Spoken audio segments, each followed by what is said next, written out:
Our first season at Maidstone United ended in a disappointment of a playoff semi-final defeat. Unfortunately, we found one or two teams a little bit better than us last season. The season preview for this season says that we're going to win the league. So hopefully, we're going to go up automatically.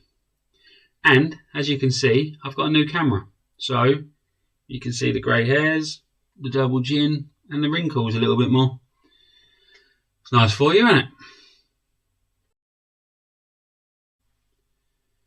Hello everyone and welcome back to the channel. This is episode 10 of our Maidstone United save and the start of season 2. As you know, we got beat in the playoffs at the end of last season, but we're tipped to win the league this year. I showed you in the last episode just how much we were tipped. Our odds are not as good. If we go and look straight away at the media prediction, or the season preview as they call it here, we're now 5-4. We were 10-1 on, so 1-10 at one point.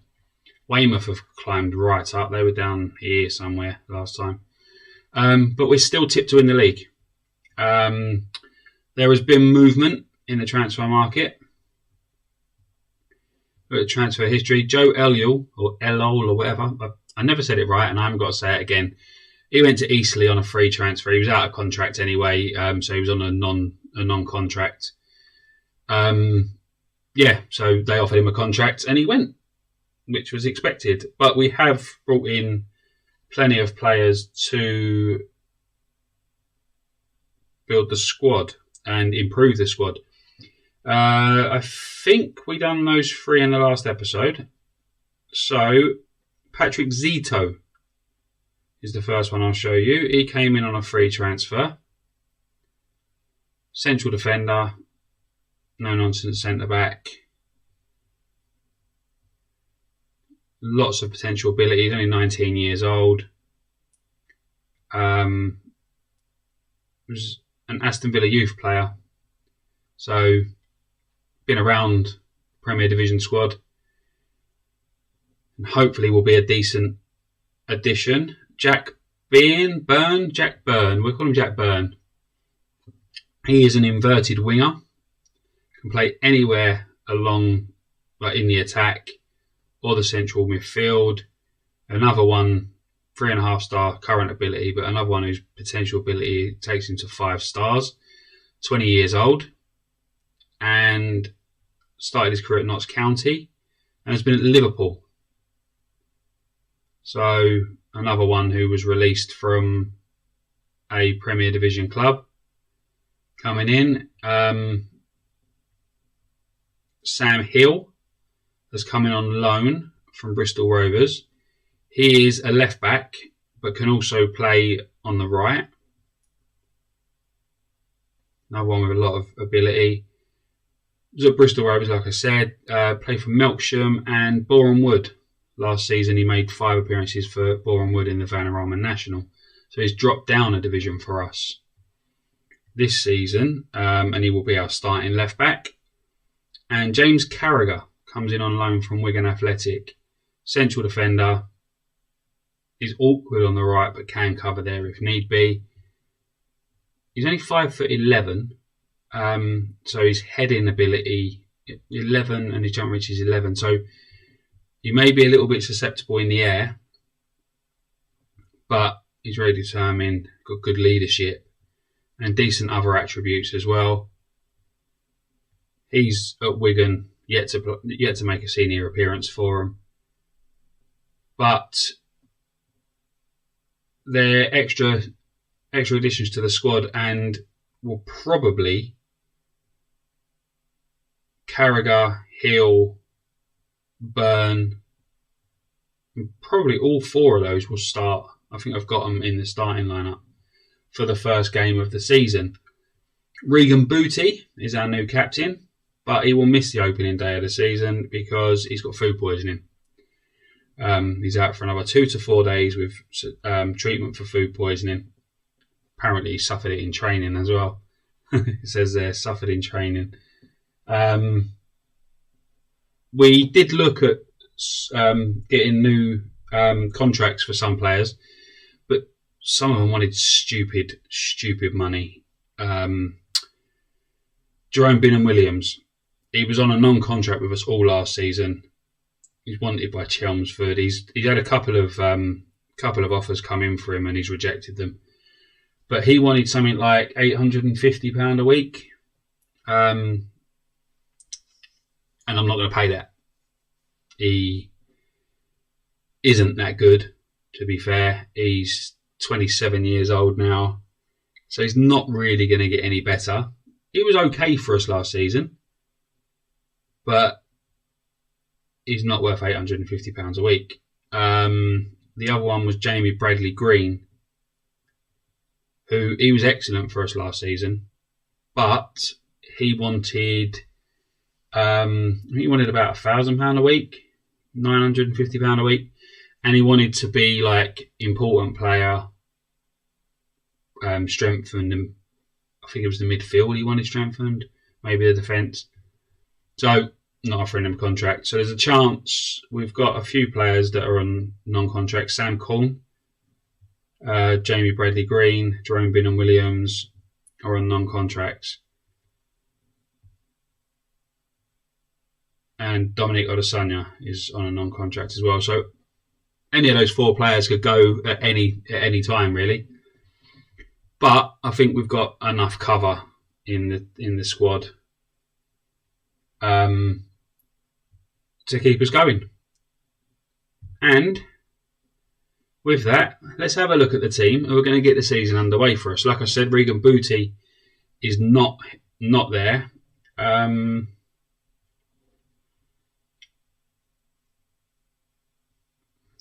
Brad House ain't quite as good as I thought he was going to be. I thought he was going to be better than 2.5-star goalkeeper, to be fair.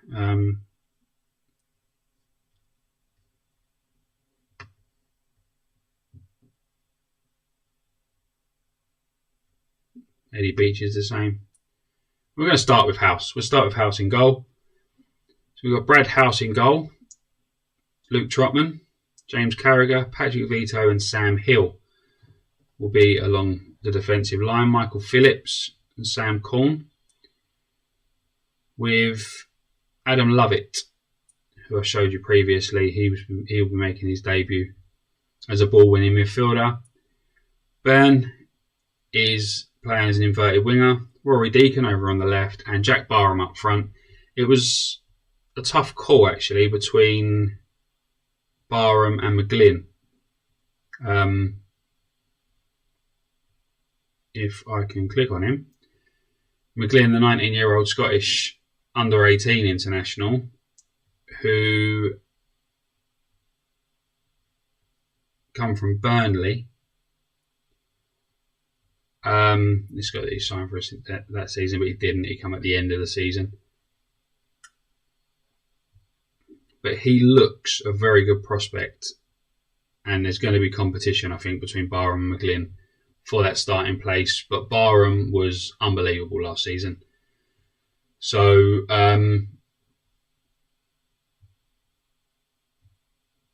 I am keeping faith with him. I'm going to go with Barham, and hopefully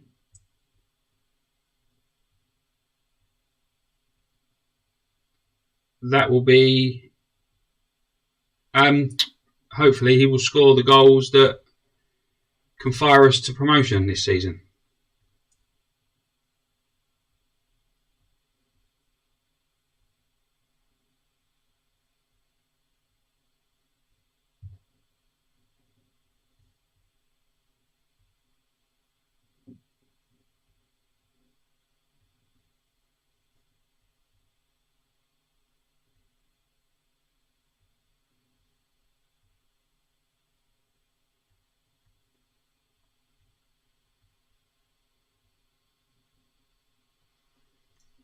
And here we go.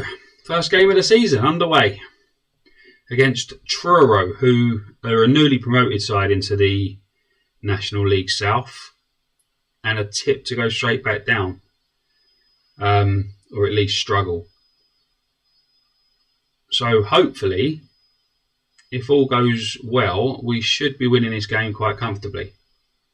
And there's Sam Corn. Can he get an early break? A shot just over the bar. Yeah, so we should, especially if we are to live up to expectations as a team who should be winning this division, it should be a comfortable victory.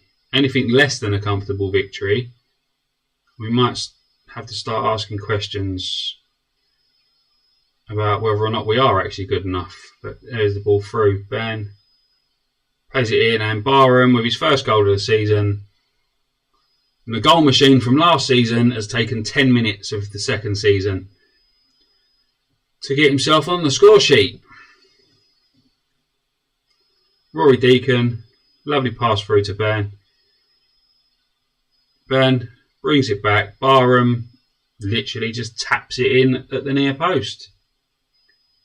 And that is Maidstone United 1-0 up over Truro.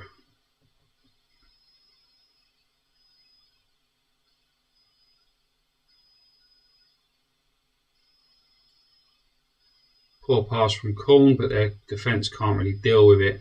So he gets another go. Here's Barham through to Byrne again. Byrne back, and Sam Corn. That's 2-0. And I said this should be a comfortable victory. Just how comfortable is yet to be seen. But we're 2-0 up inside 14 minutes. Corn to Barham. Barham played it through. Ben again breaking in from that right. Managed to bring it back. A very similar pass and a very similar finish to the first goal. And we're undoing the newly promoted side with nice little through balls and near post finishes. But they're on the attack here. And Fernandez has scored. And Truro have got their first goal of the National League South season. That wasn't part of the script though, so that shouldn't have happened. It was very, very poor defending. Very poor defending. Because we haven't got that height, as I showed you before, we haven't got the height in the middle. So I'm trying to play a wide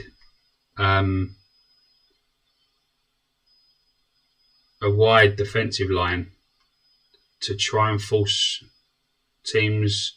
There's Barham, beautiful finish. To try and force teams to the inside where I think that we could tackle them, get the ball back, and regain possession. But wasn't to be for Truro's goal. But Corn with a beautiful ball. Ben, great cross. Barham again, not on the near post, but pretty much there on the 6-yard line. And that's 3-1. Jack Barham with 2 goals already.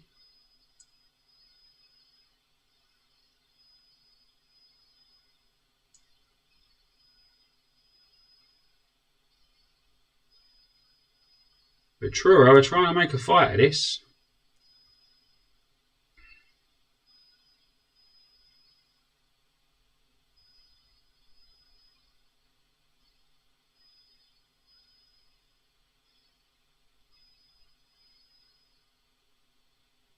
Can we have another attack before half time? Here's Michael Phillips through. Sam Corn, 1-on-1 with the goalkeeper. Knocks it in, and it's 4-1. We haven't even played 42 minutes in this game yet, and we are absolutely running riot over Truro. Hill to Carragher. Carragher back to Hill. Phillips, lovely pass. Sam Corn timed his run perfectly. Slots the ball past the goalkeeper. And I think that should probably see us top of the table after the first 45 minutes. Our XG at the minute is 1.54, but we've scored 4 goals. Can't work that out.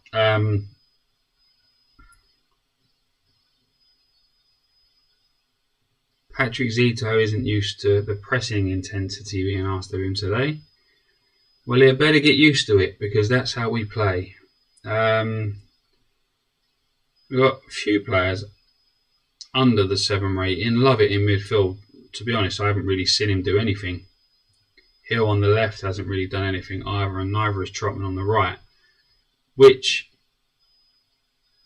is kind of troubling because last season our fullbacks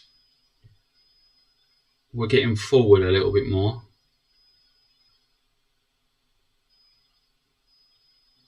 Let's have more of it in the second half.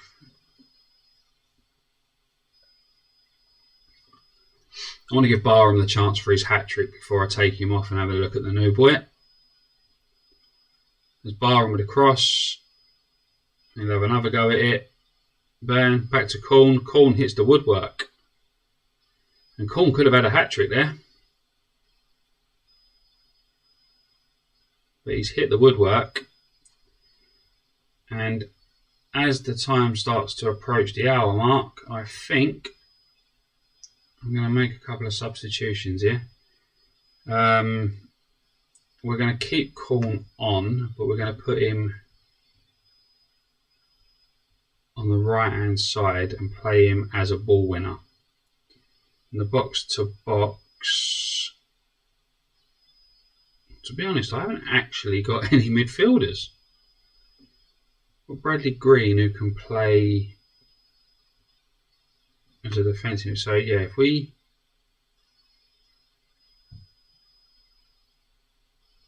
actually, I'll keep Corn where he was, and we'll put Phillips as the ball winner.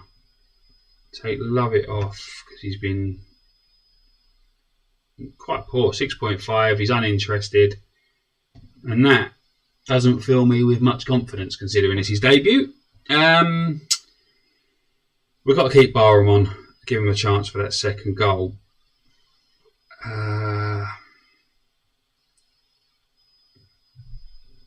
Let's give Mooney a debut on the left.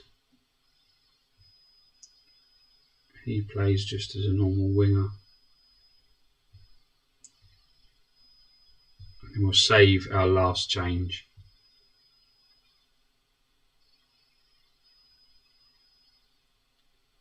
Here Truro with a corner. And poor defending again, really. Unmarked player managed to get it in, and the player pretty much on the goal line had two chances at it. We watched this. Fernandez with a corner in. Didn't get it cleared, and who is that? I couldn't see who it was. But whoever it was should have done better. Here's Mooney with a free kick, and he hits the woodwork. We're currently in second position.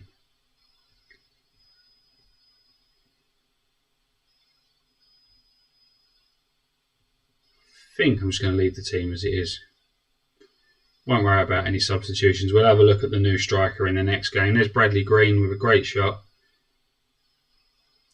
Tipped round the post, off for a corner. Corn with a corner in.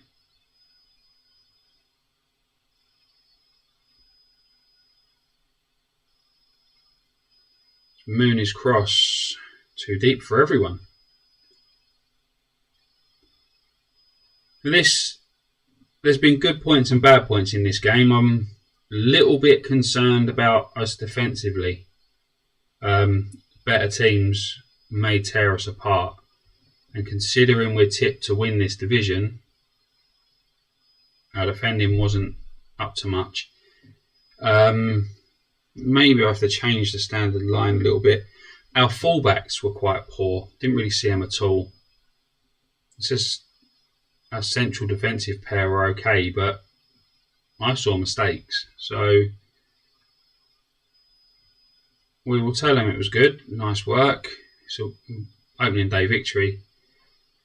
Scored 4 goals. Whether they're newly promoted or not, it's going to be a confidence booster for us. Hampton and Richmond, last season's playoff finalists, scraped a draw 3-3 against Welling thanks to a 96th minute equaliser after being 3-0 down. Good result for them. They'll start for the top of the table after a 4-1 victory over Havant and Waterlooville.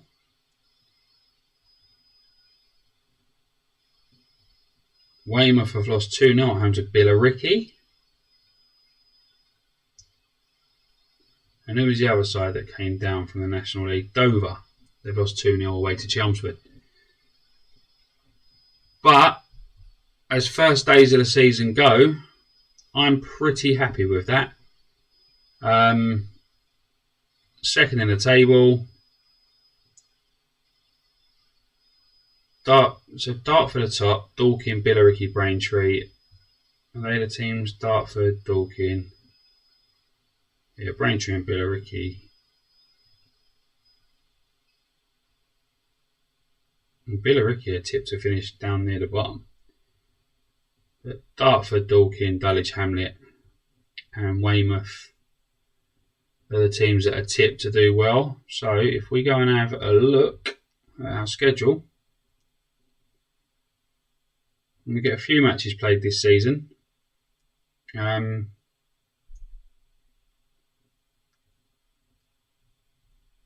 probably look to come back. These teams here, Hammond Waterloo have just lost, and they Met Police and newly promoted Slough should beat them. Hungerford finished just outside the playoffs last season. Well, they might have actually got in the playoffs, Hungerford.